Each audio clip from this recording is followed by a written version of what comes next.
Bismillahirrahmanirrahim. Assalamualaikum warahmatullahi wabarakatuh. Kementerian Kesihatan dengan duka citanya maklumkan kepada orang ramai mengenai satu kes yang disahkan COVID-19 telah kembali ke rahmatullah petang kemarin. Menteri Kesihatan mengongsikan perkara tersebut semasa sidang media situasi terkini jangkitan COVID-19 di Dewan Al-Afiah Kementerian Kesihatan. Menurut Yang Berhormat Datuk Seri Setia Dr. Haji Awang Muhammad Isham bin Haji Jaafar, kes tersebut merupakan seorang lelaki tempatan berusia 70 tahun yang meninggal dunia akibat serangan jantung dan tidak dikaitkan dengan COVID-19. Menyertai sidang media tersebut, Yang Berhormat Major Jeneral Besara Datuk Paduka Seri Awang Haji Aminuddin Ehsan bin Pihin Orang Kaya Saiful Muluk Datuk Seri Paduka Haji Abidin, Menteri Kebudayaan, Belia dan Sukan.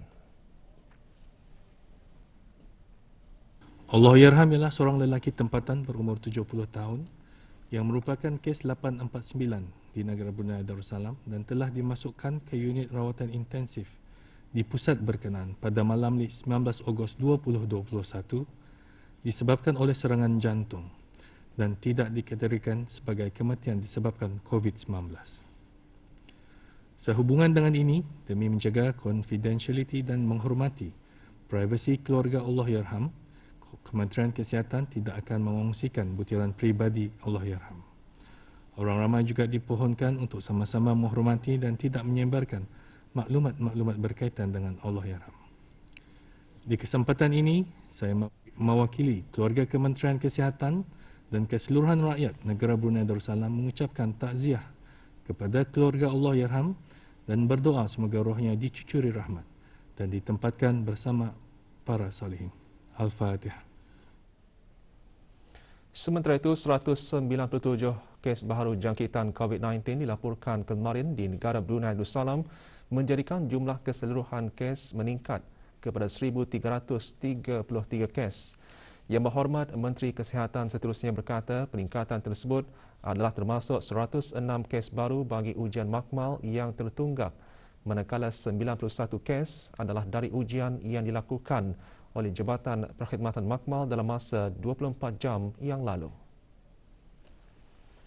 Bagi 197 kes baru ini, terdapat tambahan kes-kes baru kepada kluster-kluster aktif yang sedia ada. 27 kes bagi kluster Chonghua KB.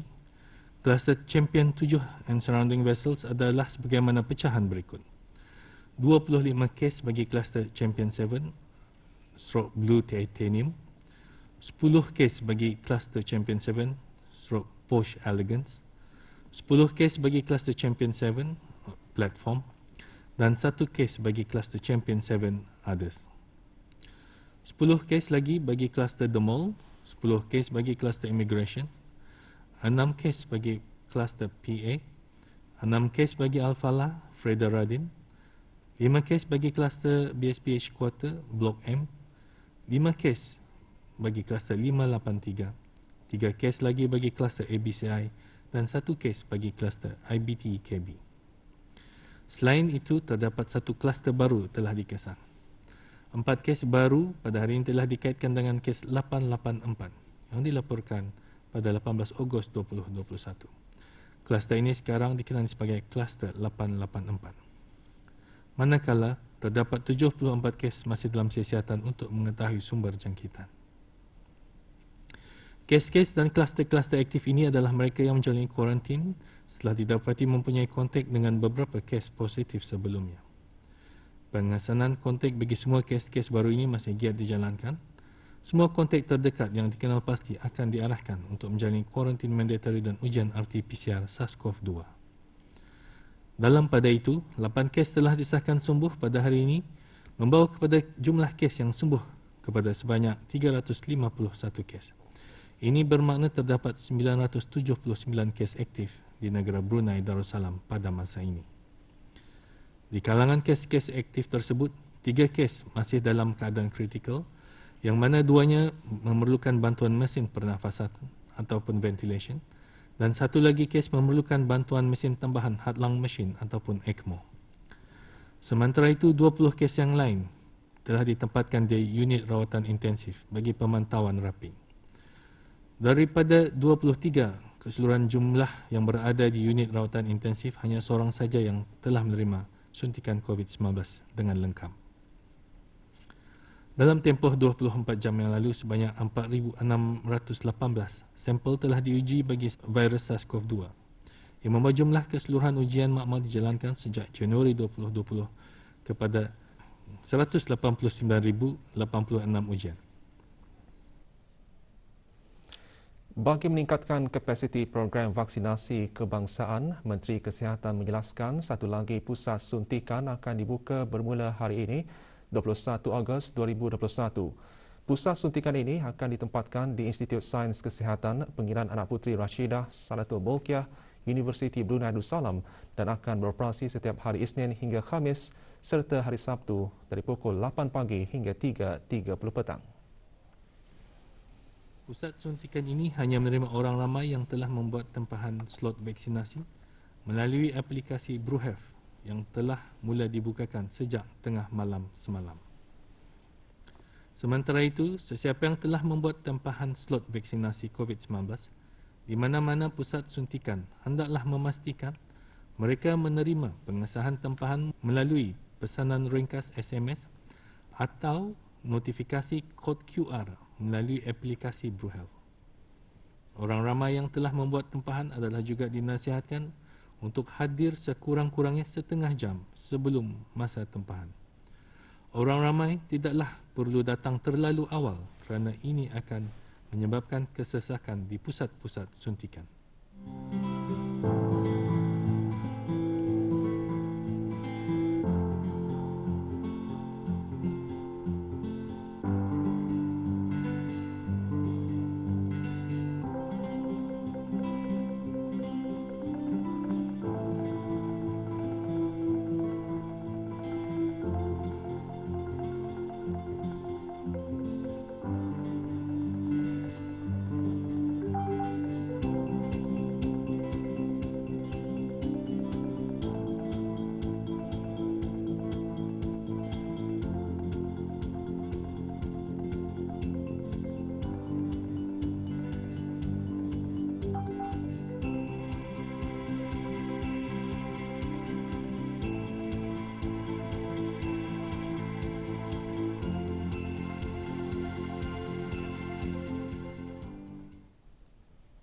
Kementerian Kesihatan juga ingin mengingatkan sesiapa yang mempunyai kod merah pada aplikasi BruHealth, mereka dan mempunyai tempahan slot suntikan COVID-19 untuk tidak menghadirkan diri ke mana-mana pusat suntikan. Tempahan suntikan tersebut hendaklah dibatalkan dan tempahan baru boleh dibuat melalui aplikasi BruHealth atau dengan menghubungi talian 148. Dalam menangani perkembangan terkini wabak COVID-19 dan berpandukan nasihat Kementerian Kesihatan, langkah-langkah telah diambil oleh Kementerian Kebudayaan Belia dan Sukan mengenai pembayaran pencen umur tua, pencen-pencen dan elaun-elaun hilang upaya dan bantuan kebajikan bulanan BKB. Yang Berhormat Major Jeneral Besara Datuk Paduka Seri Awang Haji Aminuddin Ehsan bin Pihin Orang Kaya Saiful Muluk Datuk Seri Paduka Haji Abidin, Menteri Kebudayaan Belia dan Sukan menjelaskannya semasa sidang media. Pembayaran pencen-pencen, elaun dan bantuan kebajikan bulanan ini akan dilaksanakan dalam dua kaedah, iaitu pertama, pembayaran melalui akaun bank. Kaedah ini tidak berubah dan akan mula dibayar pada 23 Ogos 2021. Dikongsikan jumlah penerima pencen umur tua melalui akaun bank ialah 11,773 penerima berbanding 29,260 penerima wang tunai. Dalam kesempatan ini, saya ingin menggalakkan penerima-penerima pencen umur tua yang menerima secara tunai ketika ini untuk menukar kepada kaedah pembayaran melalui bank. Borang permohonan boleh diperolehi melalui laman sesawang Jabatan Pembangunan Masyarakat iaitu www.japem.gov.bn. Kaedah kedua ialah pembayaran melalui pandu lalu. Kaedah ini akan dilaksanakan bermula 23 hingga 28 Ogos 2021 di beberapa tempat pembayaran yang mempunyai kawasan terbuka dan lapang seperti masjid-masjid, dewan-dewan kemasyarakatan dan sekolah-sekolah di keempat-empat daerah. Sebagai contoh, di daerah Brunei dan Muara, penerima-penerima di Kampung Anggrek Desa akan menerima di Masjid Kampung Pulai. Di daerah Belait, penerima-penerima dari Kampung Lumut 1 akan menerima di Sekolah Sains dan Kejuruteraan Politeknik Brunei Kampung Lumut. Di daerah Tutong, penerima-penerima dari Kampung Sengkarai akan menerima di Dewan Kemasyarakatan Sarambangun Kampung Sengkarai, manakala di daerah Temburong, penerima-penerima di RPN Kampung Retai akan menerima di Dewan Kemasyarakatan RPN Kampung Retai. Pembayaran pandu lalu adalah mengikut masa secara berperingkat-peringkat, iaitu dari pukul 8 pagi hingga 12.30 hari dan disambung pada pukul 2 petang hingga 5 petang, kecuali hari Jumaat, iaitu dari pukul 8 pagi hingga 11.30 pagi dan disambung pada pukul 2.15 petang hingga 5 petang. Penghulu dan ketua kampung hendaklah memastikan tarikh dan masa giliran para penerima melalui pandu lalu adalah ditetapkan sebagai persediaan menjelang pembayaran yang akan bermula pada 23 Ogos 2021. Senarai lokasi ini akan dikongsikan melalui media massa, media sosial dan laman-laman sesawang Jabatan Pembangunan Masyarakat dan Kementerian Kebudayaan Belia dan Sukan, iaitu www.kkbs.gov.bn. Sentiasa patuhi SOP keselamatan yang telah ditetapkan oleh Kementerian Kesihatan, khususnya pemakaian sungkup muka pada setiap masa, membawa pen sendiri dan tidak keluar dari kenderaan. Para penerima pembayaran pencen umur tua, pencen dan elaun hilang upaya dan bantuan kebajikan bulanan BKB juga dinasihatkan untuk sentiasa bersabar mengikut giliran semasa pandu lalu serta mengikut tarikh dan masa giliran yang ditetapkan oleh penghulu dan ketua kampung bagi mengelakkan perkumpulan ramai.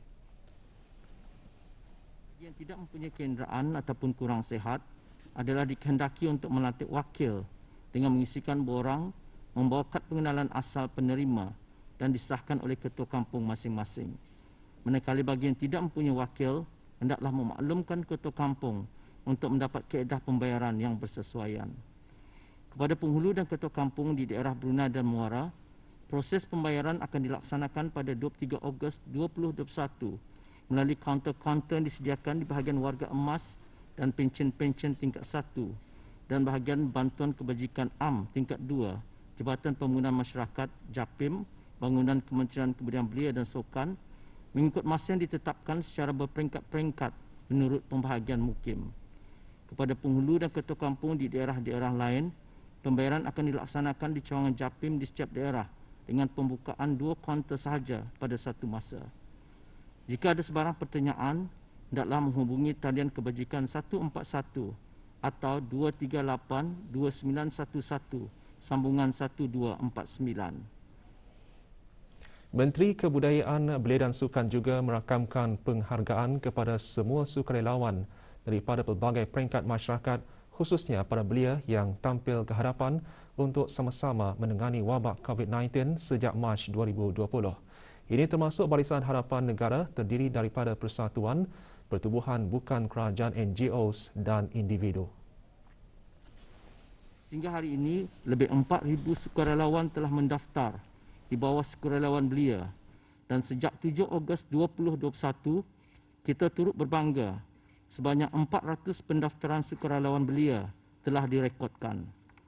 Pada ketika ini, lebih 400 sukarelawan ditugaskan secara harian di beberapa buah lokasi di seluruh negara untuk menghulurkan khidmat di pusat-pusat ujian swab dan vaksinasi, kem latihan program khidmat bakti negara, hospital dan klinik, perhotelan dan pusat pengagihan makanan.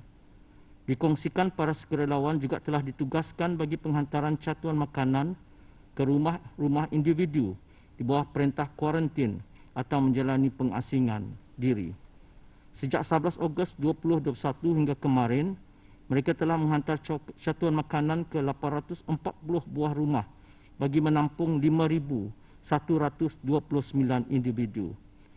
Pihak Kementerian Kebudayaan Belia dan Sukan memerlukan lebih ramai sukarelawan untuk sama-sama menghulurkan khidmat bakti Pendaftaran boleh dibuat melalui online registration dan laman sesawang sukarelawan belia iaitu www.sukarelawanbelia.com atau melalui aplikasi Mengadinga atau talian hotline 891 3762. Dikongsikan mengenai sistem kebajikan negara, sejak ia dilancarkan pada 15 Julai 2020, sejumlah 17,868 orang telah mendaftar. Daripada jumlah ini, 15,886 telah membuat permohonan bagi penerimaan bantuan sama ada daripada Jabatan Pembangunan Masyarakat ataupun JAPIM atau Majlis Agama Islam MUIB. Dikongsikan sejak 7 Ogos 2021, sebanyak 235 permohonan bantuan telah dibuat melalui SKN. Kepada orang ramai yang berhasrat untuk memohon bantuan adalah dinasihatkan untuk melakukannya secara dalam talian melalui laman sesawang Sistem Kebajikan Negara iaitu www.skn.gov.bn. Jika ada sebarang pertanyaan, orang ramai dialu-alukan untuk menghubungi talian kebajikan 141 atau 238 2911 sambungan 1249. Negara Brunei Darussalam menerima sejumlah 100,000 dos vaksin Moderna dari Singapura. Vaksin Moderna merupakan sumbangan dari Singapura sebagai sumbangan perhubungan khas di antara kedua-dua buah negara serta sebagai sumbangan berterusan bagi mengekang penularan COVID-19. Berada di pusat kargo lapangan terbang antarabangsa Brunei BIACC bagi menyambut ketibaan vaksin tersebut, Yang Berhormat Datuk Seri Setia Dr. Haji Awang Muhammad Isham bin Haji Jaafar, Menteri Kesihatan dan Tuan Yang Terutama Heng Ek Yeow, Pesuruhjaya Tinggi Republik Singapura ke negara Brunei Darussalam. Bagi keterangan lanjut, orang ramai boleh melayari laman sesawang Kementerian Kesihatan www.moh.gov.bn atau berhubung terus ke talian 148 melalui aplikasi BruHealth. Dalam pada itu, Kementerian Kesihatan terus mengingatkan orang ramai untuk sentiasa menggunakan aplikasi BruHealth dan mengemaskini status kesihatan AUDA di dalam aplikasi BruHealth setiap hari bagi sama-sama membendung penularan wabak COVID-19. Kod hijau menunjukkan AUDA sehat. Pantau kondisi kesihatan AUDA dan pastikan keselamatan AUDA terkawal. Dibenarkan untuk masuki premis perniagaan atau ikut serta dalam aktiviti. Kod kuning menunjukkan risiko rendah untuk ambil langkah berjaga-jaga. Dibenarkan untuk masuk premis perniagaan atau ikut sebarang aktiviti.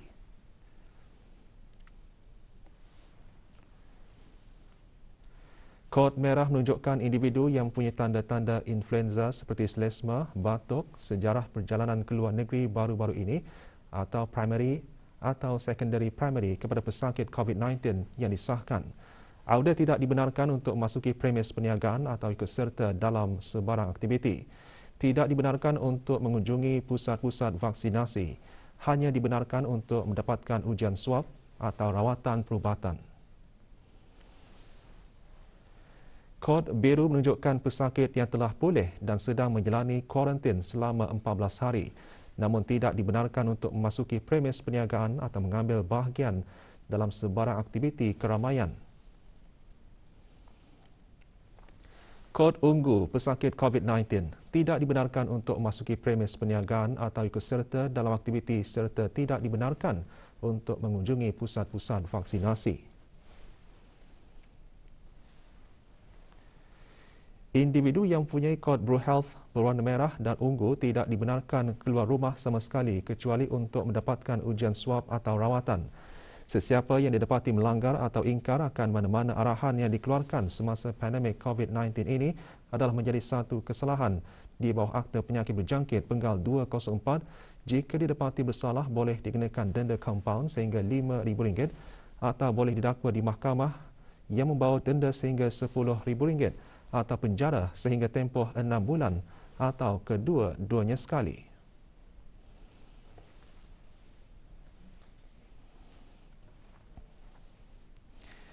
Teranah di rumah tidak bererti Auda tidak melakukan apa-apa. Sebaliknya, lakukanlah sesuatu yang bermanfaat bukan sahaja kepada diri Auda, bahkan kepada masyarakat, seperti yang dilakukan oleh sebilangan pelukis tempatan. Kru Mojo RTB News ada laporannya.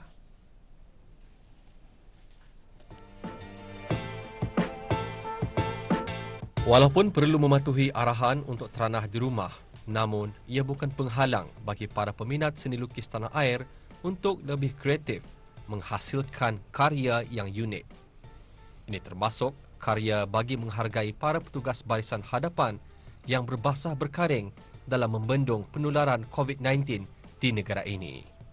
As a painter, sayang ba kalau aku dah paint kan? So, I try to paint with my own style in order to macam menghilangkan stres itu. Just do anything you love.